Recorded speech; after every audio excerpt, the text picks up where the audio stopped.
The power of not reading books.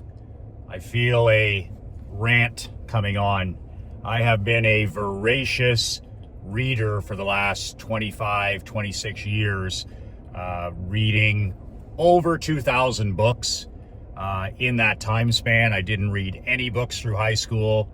I didn't read any books through elementary school, middle school, and I graduated literally from university without reading a single book in completion. But when I got the entrepreneurial bug and went into business and coaching, amateur and pro hockey coaching, I caught the reading bug. But I'll never forget the time I learned it's all about not reading all the books, especially books that are popular with the general public. It's all about reading the right books. I was involved in the great marketing wizard Dan Kennedy's $30,000 mastermind 20 years ago. $30,000 now, I'm afraid to even mention what that would be. And we were in Baltimore having one of the closed door meetings with some of the top entrepreneurs, information marketers on the planet.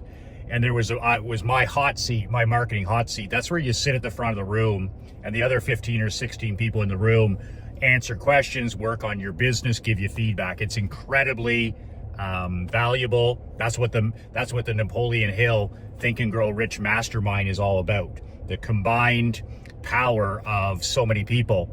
So I was up at the front of the room bragging in front of Dan Kennedy and Bill Glazier about how I had read 1,500 books or 1,700 books, and I was reading a book a week, 50 books a year, that kind of thing. And the break came, and Dan and I were heading to the bathroom, and we were walking in the hallway in the hotel in Baltimore.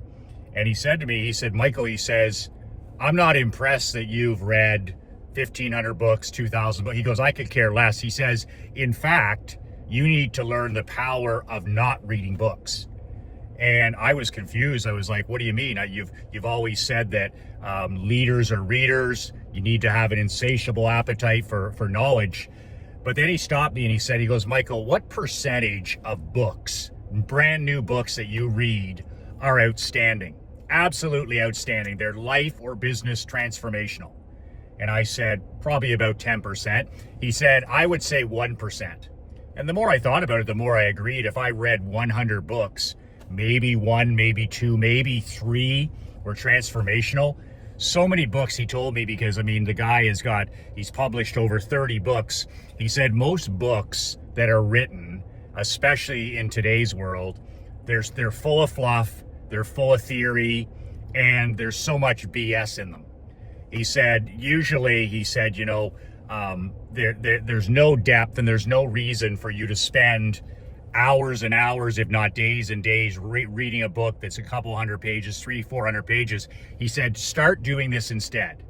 He said, go through your library. You got 1,000, 2,000 books there you've read, and pick out the top 10 books that have been the most powerful, transformational, whether it's health, whether it's fitness, whether it's marketing, whether it's family, whether it's business, whether it's inspiration, and pick out the top 10 books.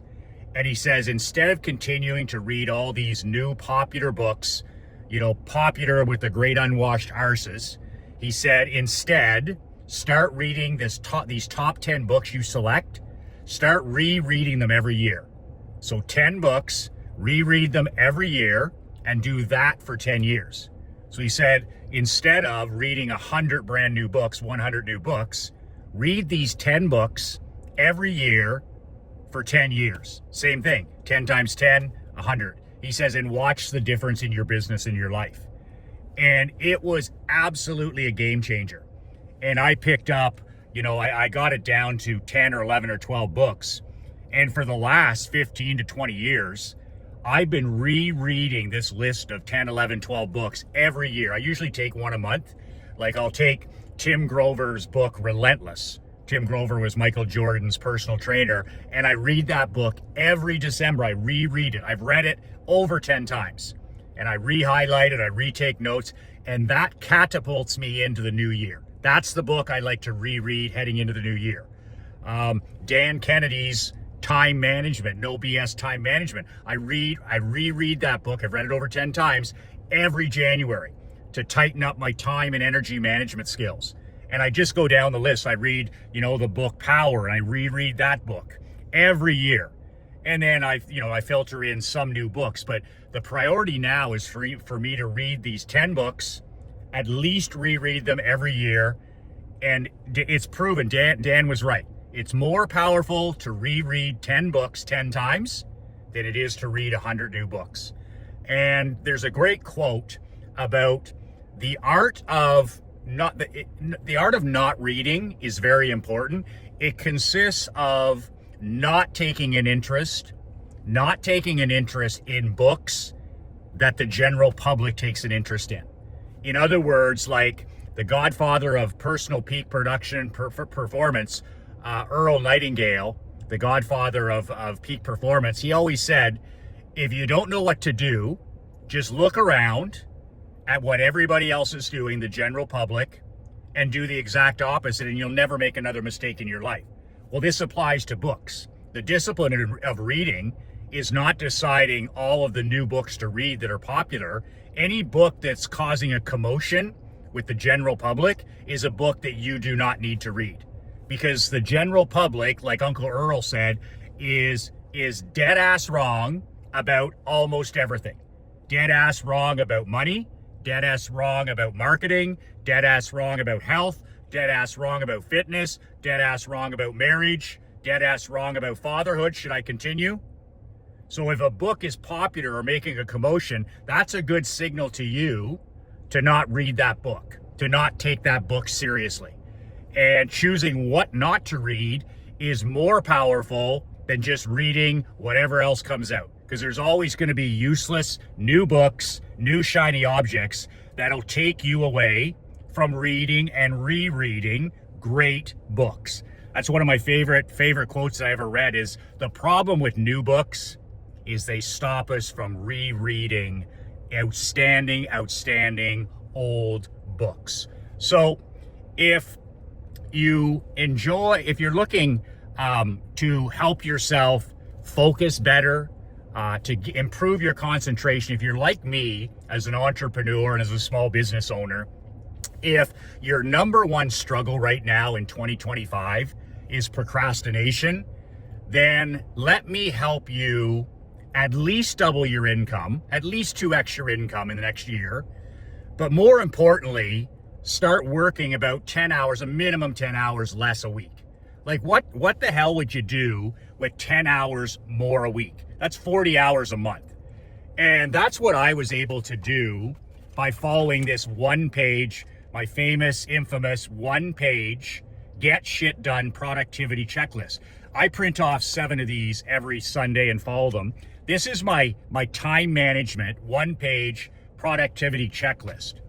And I've been using it for 20 years. And not reading, books that aren't going to serve me is just one part of it. But that's the checklist I follow throughout the day, day after day, that helped me double my income and saves me a minimum 10 hours a week. If that's something that interests you at all, click the link below. I have a PDF copy of this. You can print it off. And if you just use a few things on the checklist, it takes me through my day from 5 in the morning, 6 in the morning, all the way to bedtime. If you just find a couple of those things or test a couple of those, make shit happen, things that I've been testing in the real world for 20, it'll make such a difference in your life. Like, what would you do with 20 more or 10 more hours a week for the gym, for your kids, for your grandkids, to get better sleep, to take up a new hobby, to date nights? That would be 40 hours more a week. So if procrastination is your biggest Achilles heel, like it is mine, the link is below. Download my one page productivity sheet below and print them off, use them for a week. And I cannot wait to hear what kind of a difference it makes with your income and what kind of a difference it makes in terms of 10 plus hours saved a week. 2 words that changed my life, 2 words that'll change yours. Be relentless.